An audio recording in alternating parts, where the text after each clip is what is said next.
নমস্কাৰ, মই উতনু ভূঞা। আপোনালোকে চাবলৈ আৰম্ভ কৰিছে সত্যৰ এটা নতুন অধ্যায়। সত্যত যি কথা কম সঁচা কথা ক'বলৈ চেষ্টা চলাম। প্ৰদেশ কংগ্ৰেছৰ সভাপতিৰ দায়িত্ব যেতিয়া ভূপেন বৰাই লৈছিল, তেতিয়া ভূপেন বৰাই কৈছিল যে তেওঁ প্ৰধান শত্ৰু হ'ব বদৰুদ্দিন আজমল। ভূপেন বৰাৰ বক্তব্য হৈছে আজমলক নিঃশেষ কৰিব পাৰিলেহে বিজেপিক অসমৰ পৰা নিঃশেষ কৰিব পৰা যাব।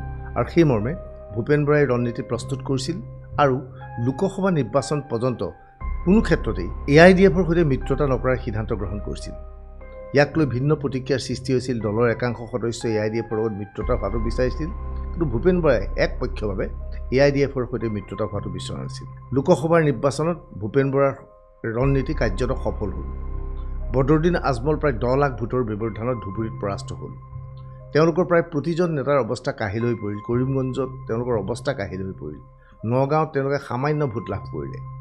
এক ভয়ানক পৰিৱেশৰ সৃষ্টি হ'ল, যাৰ ফলত কাৰ্যত বিগত লোকসভাৰ নিৰ্বাচনত AIDF উৎখাত হৈ গ'ল বুলি ক'লেও ভুল কোৱা নহ'ব। এয়া আছিল ভূপেন বৰাৰ ৰণনীতি। এইবাৰ এনে ৰণনীতি কৰিবলৈ গৈ দুমোজাত পৰিছে ৰাইজৰ দলৰ নেতা অখিল গগৈ। অখিল গগৈয়ে এইকেইদিন সংখ্যালঘু বেল্টত প্ৰায়ে সভাৰ আয়োজন কৰিছে। অখিলৰ সভাত, অখিলৰ ভাষণত এটাই কথা, বদৰুদ্দিন আজমল।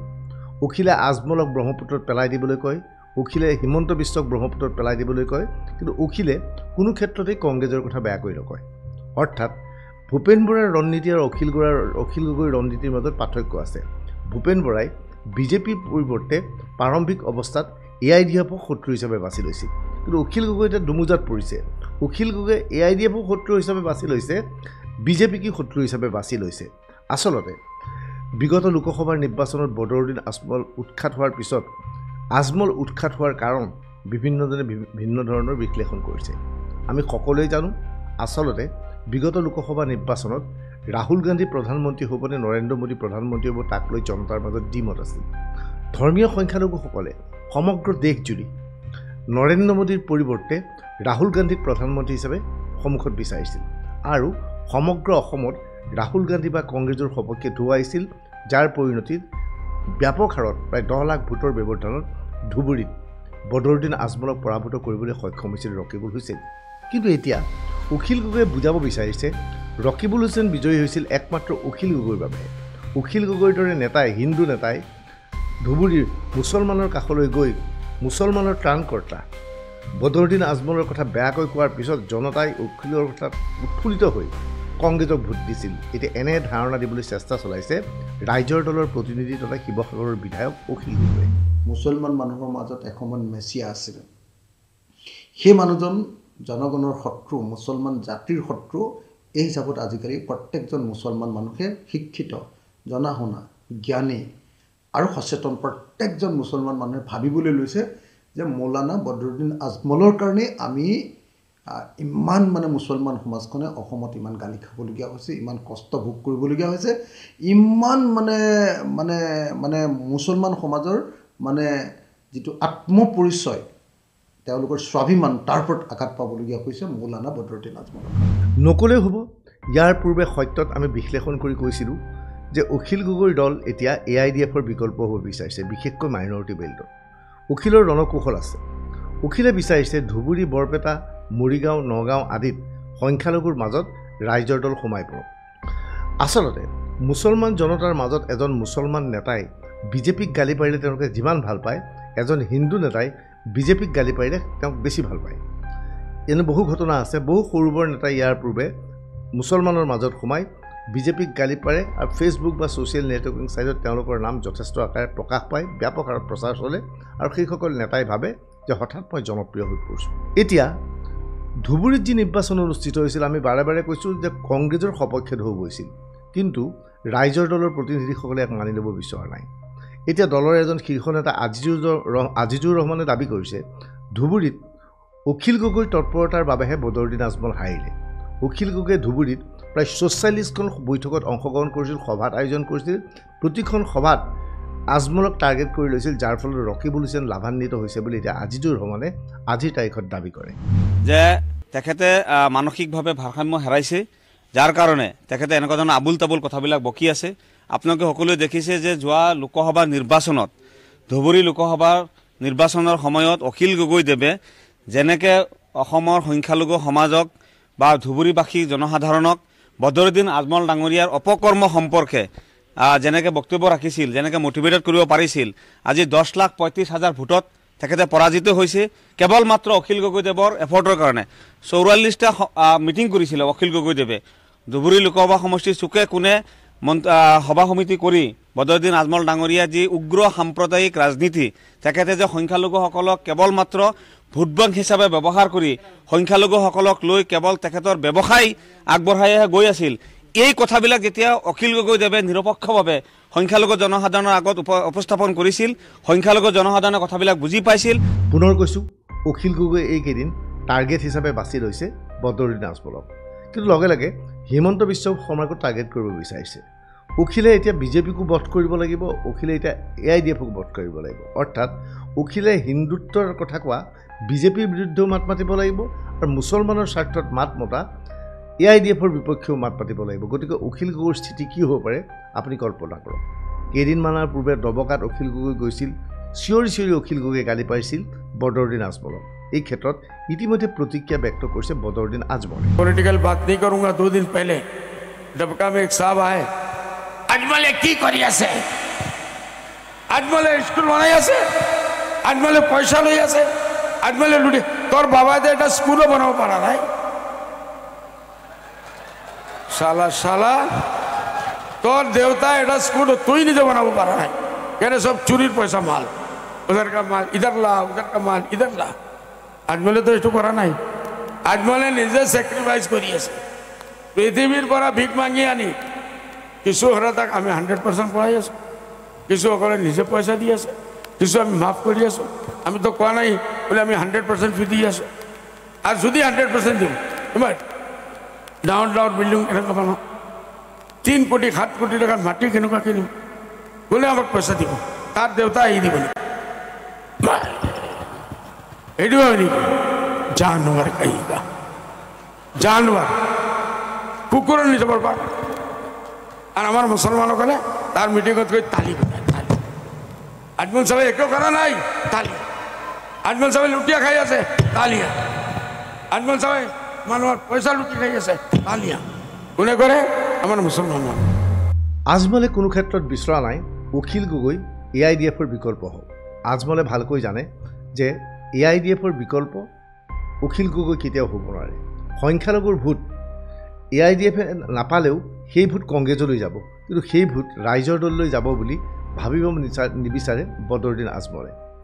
আজমলে জানে যে সংখ্যালঘু অধ্যুষিত অঞ্চলত কোনো এজন হিন্দু নেতাই গৈ মুছলমানৰ স্বাৰ্থত মাত মাতিলে যথেষ্ট হাত চাপৰি লাভ কৰে, বাহ লাভ কৰে। কিন্তু হাত চাপৰি বা সেই বাহৰ অৰ্থ এইটো নহয় যে ভোট বেংক সেই নেতাজনলৈ ট্ৰেন্সফাৰ হৈছে। অৰ্থাৎ অখিলে এনেধৰণৰ সভাৰ আয়োজন কৰিছে, যদিও সেই সভাবোৰে যিবোৰ মানুহ আহিছে সেই মানুহৰ ভোট অখিললৈ নাযায় বুলি আজমলে ভাবে। নকলেই হ'ব।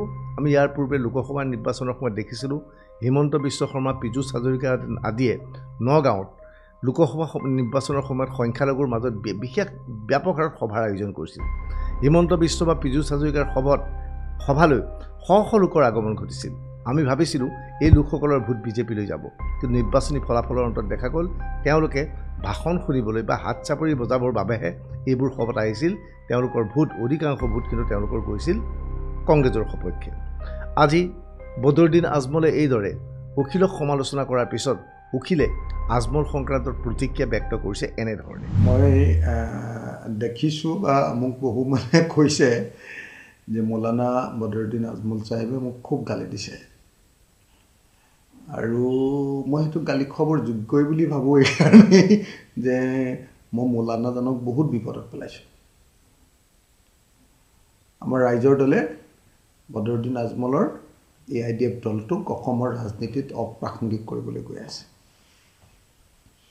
যেনেকৈ আমি হিন্দু সাম্প্ৰদায়িক দল বিজেপি দলটোক অপ্ৰাসংগিক কৰিবলৈ বিজেপি দলটোৰ বিৰুদ্ধে আমি ব্যাপক সংগ্ৰাম গঢ়ি তুলিছোঁ, ব্যাপক জনমত গঠন কৰিছোঁ, আৰু বিজেপি চৰকাৰখনক যেনেকৈ ব্যাপকভাৱে আক্ৰমণ কৰিছোঁ, ঠিক তেনেকৈ আন এটা ধৰ্মীয় মৌলবাদী দল AIDF, সেই AIDFকো মানে আমি একেবাৰে থকা সৰকা কৰি দিছোঁ। পুনৰ কৈছোঁ, আজিৰ তাৰিখত অখিল গগৈ নিৰ্ণয় কৰিব লাগিব অখিল গগৈৰ প্ৰধান শত্ৰু কোন। অখিল গগৈৰ প্ৰধান শত্ৰু হিমন্ত বিশ্ব শৰ্মা হ'ব নে অখিল গগৈৰ প্ৰধান শত্ৰু বদৰুদ্দিন আজমল হ'ব?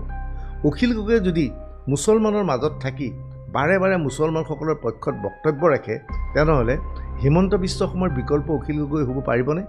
হিন্দু বেল্টত হিন্দুৱে অখিলৰ এই বক্তব্য শুনাৰ পিছত অখিল গগৈৰ নেতৃত্বাধীন ৰাইজৰ দলক ভোট দিবলৈ আগবাঢ়ি আহিবনে?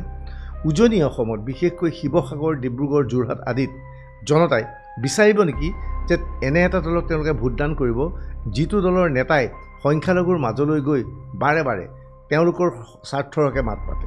আজি হিমন্ত বিশ্বই বাৰে বাৰে হিন্দুৰ স্বাৰ্থৰ হকে মাত মাতি আহিছে। কংগ্ৰেছ মাজত দুমোজাত পৰিছে। কংগ্ৰেছে হিন্দুৰ কথাও ক'ব নোৱাৰে, মুছলমানৰ কথাও ক'ব নোৱাৰে। এতিয়া অনুৰূপ পৰিস্থিতিৰ সৃষ্টি হৈছে অখিল গগৈৰ ক্ষেত্ৰত। অখিল গগৈয়ে হিন্দুৰ স্বাৰ্থতো বিশেষকৈ মাত মাতিব নোৱাৰে, মুছলমান স্বাৰ্থতো বিশেষকৈ মাত মাতিব নোৱাৰে। তৎসত্বেও আজমলৰ দৰে অখিল গগৈ এতিয়া আক্ৰমণৰ লক্ষ্য হিচাপে বাছি লৈছে হিমন্ত বিশ্ব শৰ্মা। আচলতে মুখ্যমন্ত্ৰী হিমন্ত বিশ্ব শৰ্মাৰ দিনত অসমৰ আইন শৃংখলা বুলি একো এটা নাই। ইংৰাজীত যাক কয় লনেছনেছ, আইন শৃংখলা বিহীন অৱস্থা এটাৰ সৃষ্টি হৈছে আচলতে অসমত। সঁচা কথা ক'বলৈ গ'লে মানুহৰ সন্মুখত গুৱাহাটীহেন চিটিত যেতিয়া এজন যুৱকে এগৰাকী মহিলা বা এগৰাকী যুৱতীক এনেকৈ অপেন হত্যা কৰিব পাৰে, তাৰ পাছত আচলতে অসমত পুলিচ আছে বুলি বা গৃহ বিভাগ আছে বুলি পৃথিৱীৰ কোনো মানুহে বিশ্বাস কৰিব নোৱাৰে। আচলতে এনেকুৱা আইন শৃংখলা বিহীনতাৰ অৱস্থা এটা, আইন শৃংখলা ধ্বংস হৈ যোৱা অৱস্থা এটা কেতিয়াও অসমৰ ইতিহাসত আমি দেখা নাছিলোঁ। আচলতে অখিল গগৈৰ বক্তব্য কিমান যুক্তিপূৰ্ণ। গুৱাহাটী মহানগৰীৰ মাজমজিয়াত মৌচুমী গগৈ নামৰ এগৰাকী যুৱতীক তেওঁৰ প্ৰেমিকে এখন গাড়ীত আহি চুৰি মাৰি হত্যা কৰিলে। ইয়াৰ বাবে আৰক্ষীৰ নিলিপ্ততাক আমি দুখ দিব পাৰোঁনে? সেই সময়ত ঘটনাস্থলীত উপস্থিত থকা লোকসকলে তেওঁ আক্ৰমণকাৰীজনক বাধা নিদিলে, সেই বিষয়ে অখিলে একো নক'লে। কিন্তু অখিলে ইয়াৰ বাবেও টাৰ্গেট হিচাপে বাছি লৈছে আৰক্ষী তথা হিমন্ত বিশ্ব শৰ্মাৰ নেতৃত্বাধীন চৰকাৰখন। কাৰ্যত এনে বক্তব্যৰ ফলত হিন্দু ভোটাৰে অখিলক ভাল পাবনে বা মহানগৰীৰ ভোটাৰে অখিলৰ বক্তব্যত যুক্তিযুক্ততা আছে বুলি ভাবিবনে? যি কি নহওক, আজমলে এতিয়া বাৰে বাৰে বিভিন্ন সভাৰ আয়োজন কৰাৰ সিদ্ধান্ত লৈছে।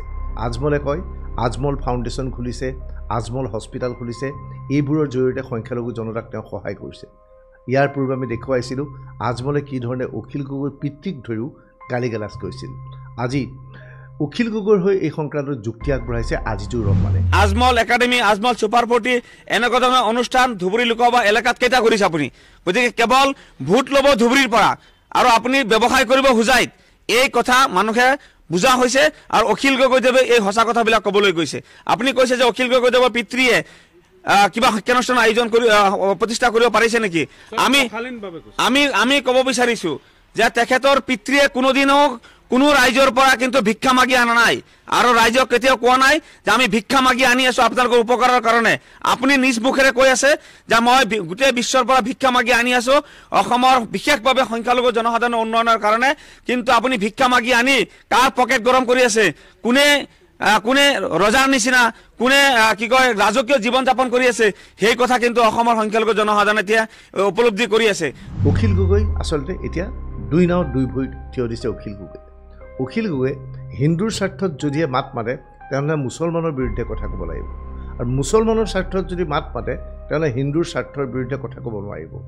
অৰ্থাৎ দুমুখীয়া নীতি ল'ব লাগিব অখিল গগৈয়ে। এনে দুমুখীয়া নীতি কংগ্ৰেছেও লৈ আহিছে, এনে নীতি গ্ৰহণ কৰি আছে জাতীয় পৰিষদো। আচলতে বিজেপিক এতিয়া প্ৰতিহত কৰিবলৈ বিৰোধীৰ মাজত এনে এটা দলৰ প্ৰয়োজন যিটোৱে বিজেপিতকৈ অধিক হিন্দুত্বৰ কথা কয়, যাতে সেই দলটোৱে অধিক হিন্দুৰ মাজলৈ আগবাঢ়ি যাব পাৰে। নক'লেও হ'ব। আমি ইতিমধ্যে সমষ্টি পুনৰ নিৰ্ধাৰণৰ পিছত দেখিছোঁ 126টা সমষ্টিৰ ভিতৰত 24টা বা 26টা সমষ্টিতে মুছলমানৰ প্ৰাধান্য আছে। গতিকে অসমত মুছলমান সৰ্বস্ব ৰাজনীতি খেলি চৰকাৰ গঠন কৰাটো সম্ভৱপৰ নহয়। এতিয়া পৰিৱেশ পৰিস্থিতি সলনি হৈছে। মুছলমানক অত্যাচাৰ কৰিবলৈ কোৱা নাই, মুছলমান স্বাৰ্থত মাত মাতি এটা ৰাজনীতি কৰাৰ পৰিৱৰ্তে হিন্দুৰ স্বাৰ্থত মাত মাতি ৰাজনীতি কৰিলেহে অখিল গগৈ লাভান্বিত হ'ব বুলি আমি ভাবোঁ। এই সমগ্ৰ ভিডিঅ' সংক্ৰান্তত আপোনাৰ মতামত কমেণ্ট ছেকশ্যনত লিখিব পাৰিব। ধন্যবাদ।